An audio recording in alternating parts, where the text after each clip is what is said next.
Hello guys, कैसे हैं आप लोग। आपका स्वागत है हमारे इस खास वीडियो में। मुझे पता है कि खबर आपने सुन ली होगी, इंग्लैंड में इलेक्शन संपन्न हो चुके हैं और जो पार्टी पिछले 14 साल से पावर में थी, मतलब कंजर्वेटिव पार्टी ऑफ इंग्लैंड, वो चुनाव हार चुकी है। और इंग्लैंड में दोस्तों इलेक्शन के बाद एक नई गवर्नमेंट बनेगी, एक नई पार्टी जो पावर में आ रही है वो लेबर पार्टी है। यानी लेबर पार्टी 14 साल के बाद फिर से एक बार पावर में आएगी। दोस्तों ये इलेक्शन होने वाला था दिसंबर महीने में इंग्लैंड में, लेकिन इसे प्रीपोन कर दिया गया। सारे पार्टी ने तय किया कि हम पहले ही इलेक्शन कर लेते हैं दोस्तों। लेकिन ये जो निर्णय था, ये इस समय के वर्तमान जो प्राइम मिनिस्टर दोस्तों हैं ऋषि सुनक, इनकी पार्टी के लिए बड़ा खराब गया दोस्तों। ऋषि सुनक दोस्तों ये बिलोंग करते हैं कंजर्वेटिव पार्टी से, जो पिछले 14 साल से पावर में थी और ये अपने इतिहास का सबसे बुरा हार झेल रही है इस समय। इनकी पार्टी को बस पूरे यूके में सीट मिली, 120 मिली है सीट बस। और यही नहीं, इनके 4 फॉर्मर प्राइम मिनिस्टर जो थे वो भी चुनाव हार चुके हैं, बस यही चुनाव जीते हैं बस। तो इतनी बड़ी हार इनकी हुई है दोस्तों। और कौन जीता गाइस? तो जीती है लेबर पार्टी। तो लेबर पार्टी फिर से शासन में आ गई है। यानी हमें समझना पड़ेगा, इंग्लैंड में 2 मेन पार्टी हैं, एक लेबर पार्टी और एक कंजर्वेटिव पार्टी। ठीक है, अब दोस्तों यहां पर हम क्या बात करते हैं, क्या रीजन क्या है दोस्तों? रीजन क्या है कि क्यों कंजर्वेटिव पार्टी हारी है, उसके बारे में बात करते हैं। देखिए दोस्तों, रीजन की बात करें तो आपको पता है, मैंने आपको कहीं बताया भी है कि एक एंटी इनकम्बेंसी होता ही होता है।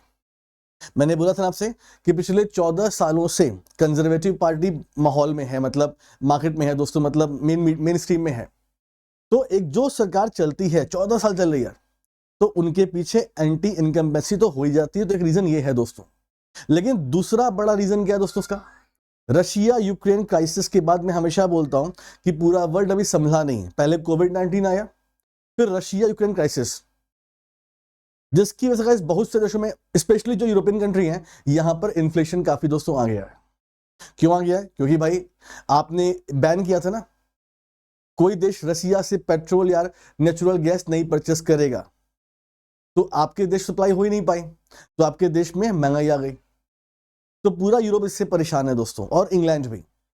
तो रशिया यूक्रेन क्राइसिस के बाद दोस्तों क्या हुआ, इंग्लैंड में कॉस्ट ऑफ लिविंग काफी बढ़ गई दोस्तों। कॉस्ट ऑफ लिविंग मतलब करीब 90% इंक्रीज हुआ है कॉस्ट ऑफ लिविंग में।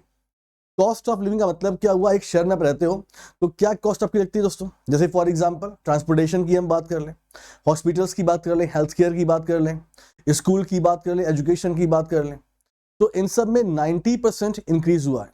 मतलब इतना ज्यादा इन्फ्लेशन दोस्तों आ चुका है इंग्लैंड में, अगर आप वहां के निवासी हैं तो। सबसे बड़ी मार पड़ी है हाउसिंग सेक्टर में दोस्तों।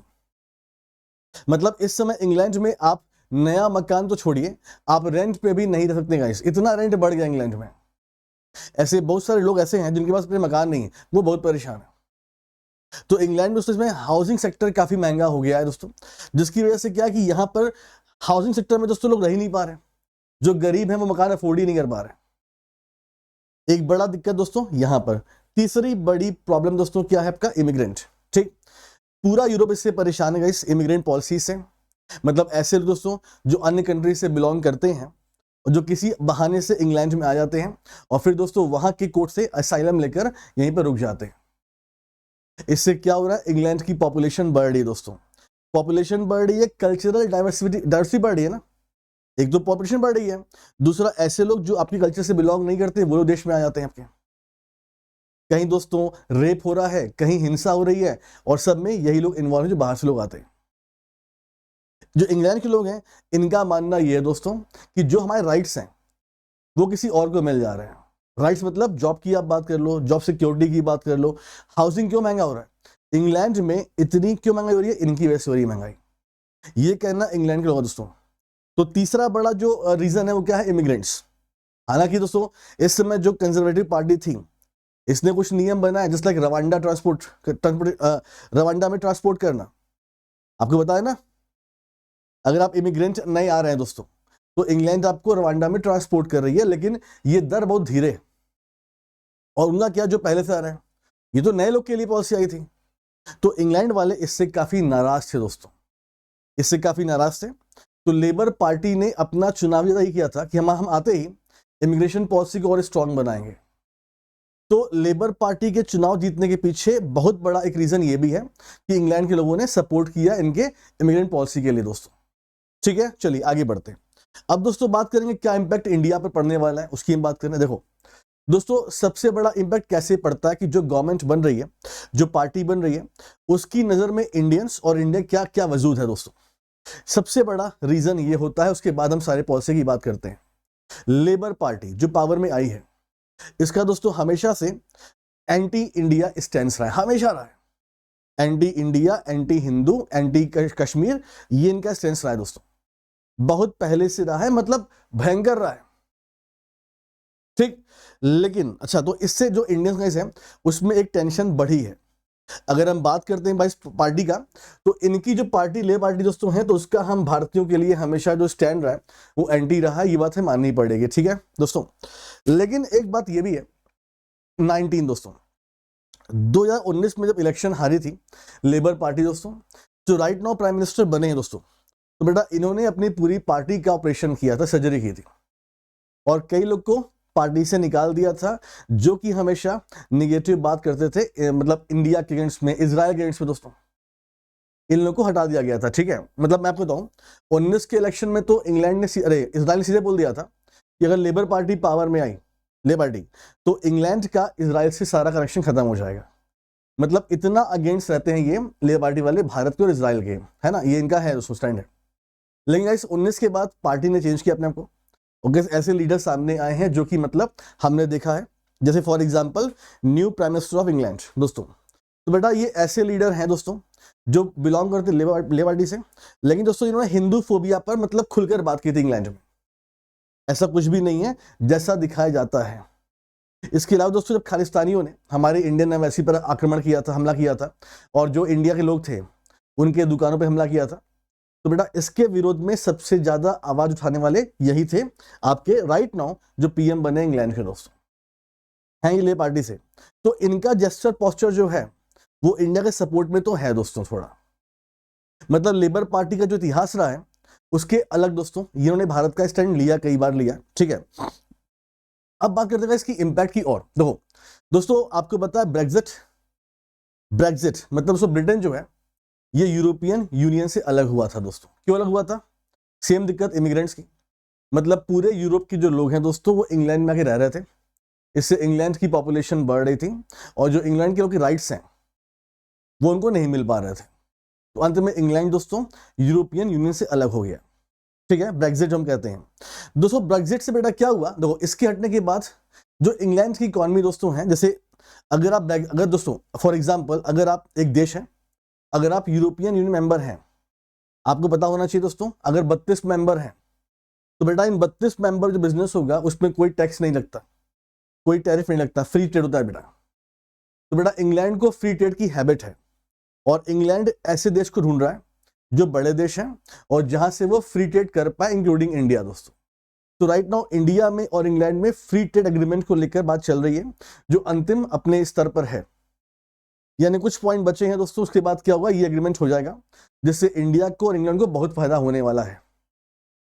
अब फ्री ट्रेड दोस्तों अंतिम दौर में है, लेकिन गाइस अब देखो बात समझना कि अगर मैं बात करूं गाइस, तो अभी जो गवर्नमेंट बनी है, मैंने जो बोला कि इनका एंटी इमिग्रेंट स्टैंड है दोस्तों, ये इसी बेस पे इलेक्शन लड़े जीते भी हैं, इसी बेस पर कि हम चुनाव लड़ेंगे, इसी बेस पे दोस्तों। अब देखिए क्या होता है, जब बेटा फ्री ट्रेड होगा तो हमारे देश में दोस्तों सर्विस सेक्टर्स, आईटी सेक्टर्स, जो हमारे प्रोफेशनल्स हैं दोस्तों, वो इन देशों में जाएंगे इंग्लैंड के लिए। तो हम ये एक्सपेक्ट कर रहे हैं कि जो इंग्लैंड है दोस्तों वो भारतीय कामगारों को देगा टेम्पोररी वीजा काम करने के लिए, यानी एक बहुत बड़ी मात्रा में दोस्तों इंडियंस हैं वो जाएंगे इंग्लैंड में। क्यों दोस्तों? भाई फ्री ट्रेड हो गया, हमारे होटल्स, हमारी आईटी कंपनी, हमारी बीपीओ कंपनी गाइस, ये सब इंग्लैंड में जाएंगे ना काम करने के लिए, टैक्स नहीं लगना इसलिए। तो जो भारतीय वहां पर जाएंगे उन्हें आप वीजा देंगे, क्योंकि बात तो वही हो रही है, इस इमिग्रेंट्स तो हम लोग हैं उनके लिए। और जो सरकार ने इलेक्शन लड़ा ही है वो लड़ा है किस पर, कि इमिग्रेंट्स को हम इंग्लैंड में नहीं आने देंगे। तो एक बड़ा मुद्दा दोस्तों यहां पर मुझे दिखाई पड़ रहा है बेसिकली, तो कि कैसे हमारा दो फ्री ट्रेड एग्रीमेंट हो जाएगा, लेकिन अब इसमें जो टर्म्स एंड कंडीशन हो कैसे मानी जाएगी, अब इस बात पर हमें ध्यान देना पड़ेगा।